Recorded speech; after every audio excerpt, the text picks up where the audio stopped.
Hi అందరికీ. నెల్లూరు చేపల పులుసు అంటే అందరికీ క్రేజే. అది ఎలా చేస్తారో చూద్దామా? ముందుగా చేపల్ని శుభ్రంగా కడిగి పక్కన పెట్టుకొని దానిలో సాల్టు, కారం, ఎక్కువ కారం కాకుండా 1 స్పూన్ కారం వేస్తే సరిపోతుంది. నెక్స్ట్ పసుపు యాడ్ చేయండి. ఇవి మొత్తం ముక్కకు పట్టే విధంగా బాగా కలుపుకోండి. ముళ్ళులు ఉంటాయి, కొంచెం జాగ్రత్తగా కలుపుకోండి. మరీ డ్రైగా అనిపిస్తే కొంచెం వాటర్ చల్లి బాగా కలుపుకోండి. నెక్స్ట్ కడాయి పెట్టుకొని ఆయిల్ హీట్ అయిన తర్వాత ఆవాలు, జీలకర్ర, కరివేపాకు, నెక్స్ట్ ఆనియన్స్ వేసుకొని ఫ్రై చేసుకోండి. మరీ ఎక్కువ ఫ్రై అవ్వాల్సిన అవసరం ఏం లేదు, కొంచెం ట్రాన్స్పరెంట్గా ఉంటే సరిపోతుంది.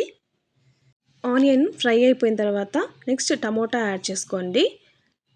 టమోటా సాఫ్ట్ అవడానికి కొంచెం సాల్ట్ వేసుకుంటే తొందరగా మగ్గిపోతాయి. టమోటా ఫ్రై అయిపోయిన తర్వాత నెక్స్ట్ మామిడి ముక్కలు వేసుకోండి. అవి కొంచెం పెద్దగా తరుక్కుంటే పులుసులో కూడా చెదిరిపోకుండా ఉంటాయి. నెక్స్ట్ చేప ముక్కలు వేసేసి సాల్టు, కారం ఎంత కావాలో అంత వేసేసుకొని 1 మినిట్ అటు ఇటు ఫ్రై చేసుకోండి. ఏదన్నా ఎక్స్ట్రా వాటర్ ఉన్నా కానీ అయిపోతుంది. 1 మినిట్ అటు ఇటు ఫ్రై చేసుకున్న తర్వాత చింతపండు రసం ప్రిపేర్ చేసుకోండి. కొంచెం ఎక్కువగానే తీసుకుంటే చేపల కూర టేస్టీగా ఉంటుంది. నెక్స్ట్ ఆ పులుసు మొత్తాన్ని కర్రీలో వేసేయండి. మరీ వాటర్ ఎక్కువగా పోసుకోకండి, లిమిట్గా పోసుకోండి. నెక్స్ట్ వేరే కడాయి తీసుకొని దానిలో 2 స్పూన్ ధనియాలు, 1 స్పూన్ జీలకర్ర, 1 స్పూన్ ఆవాలు, 1/2 స్పూన్ మెంతులు వేసి డ్రై రోస్ట్ చేసుకోండి మొత్తం. ఇందులో పక్కన మన చేపల పులుసు ఉడుకుతూ ఉంటుందండి. నెక్స్ట్ ఆ దినుసులన్నింటినీ కలిపి మెత్తగా గ్రైండ్ చేసుకొని పౌడర్ చేసుకోండి.